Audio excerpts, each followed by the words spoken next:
Hello दोस्तों, स्वागत है आपका हमारे चैनल पे। आज आपका दोस्त और आपके लिए फिर से एक नई कहानी लेकर आया है, मायावी घंटोत्कच की कहानी। भीमसेन का विवाह हिडिंबा नाम की एक राक्षसी के साथ हुआ था।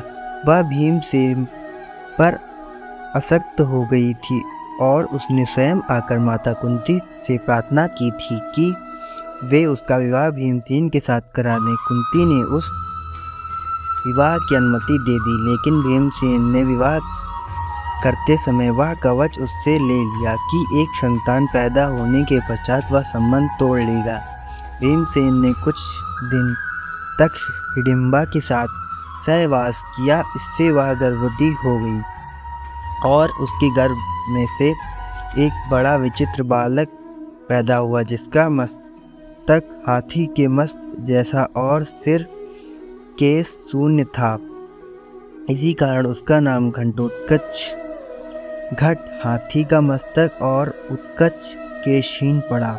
चूंकि घंटोत्कच की माता एक राक्षसी थी, पिता एक वीर क्षत्रिय था, इसलिए इसमें मनुष्य और राक्षस दोनों के मिश्रित गुण का विद्यमान थे। यह बड़ा क्रूर और निर्दयी था, पांडवों का बड़ा आत्मीय था।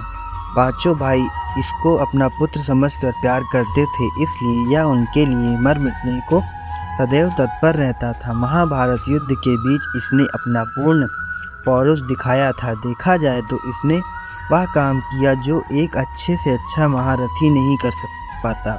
कर्ण सेनापति बनकर कौरवों के पक्ष से युद्ध कर रहा था।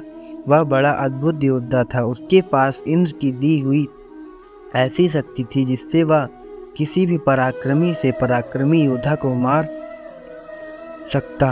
पांडवों का बड़ा आत्मीय था। पांचों भाई इसको अपना पुत्र समझकर प्यार करते थे, इसलिए यह उनके लिए मर मिटने को सदैव तत्पर रहता था। महाभारत युद्ध के बीच अपना पूर्ण पौरुष दिखाया। देखा जाए तो इसने वह काम किया जो एक अच्छे से अच्छा महारथी नहीं कर पाता। कर्ण सेनापति बनकर कौरवों के पक्ष से युद्ध कर रहा, वह बड़ा अद्भुत योद्धा था। उसके पास इंद्र की दी हुई ऐसी शक्ति थी जिससे वह किसी भी पराक्रमी से पराक्रमी योद्धा को मार सकता था। वह शक्ति कभी खाली जा ही नहीं सकती। वैसे कर्ण की निगाह अर्जुन पर लगी हुई थी। वह उस शक्ति के द्वारा अर्जुन का वध करना चाहता था। श्री कृष्ण इसको समझते थे, इसी कारण उन्होंने घंटोत्कच को रणभूमि में उतारा। इस राक्षस ने आकाश से अग्नि और अनेक प्रकार के अस्त्र शस्त्र बरसाना आरंभ किया। उसने कौरव सेना में हाहाकार मचा उठा। सभी त्राही त्राही करके भागने लगे। कर्ण भी इसी मार से घबरा गया। उसने अपनी आंखों से देखा कि इस तरह तो कुछ ही देर में सारी कौरव सेना नष्ट हो जाएगी।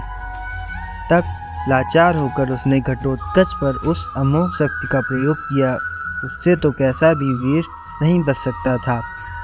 अतः घटोत्कच क्षण भर में ही निर्जीव होकर पृथ्वी पर गिर पड़ा। श्री कृष्ण को इससे बड़ी प्रसन्नता हुई। पांडवों को उसकी मृत्यु से देख दुख हुआ, लेकिन श्री कृष्ण ने सारी चाल को समझाकर उन्हें संतुष्ट कर दिया। धन्यवाद दोस्तों। अगर आपको हमारी कहानी अच्छी लगी तो हमारे चैनल को सब्सक्राइब करिएगा और लाइक करके जाइए।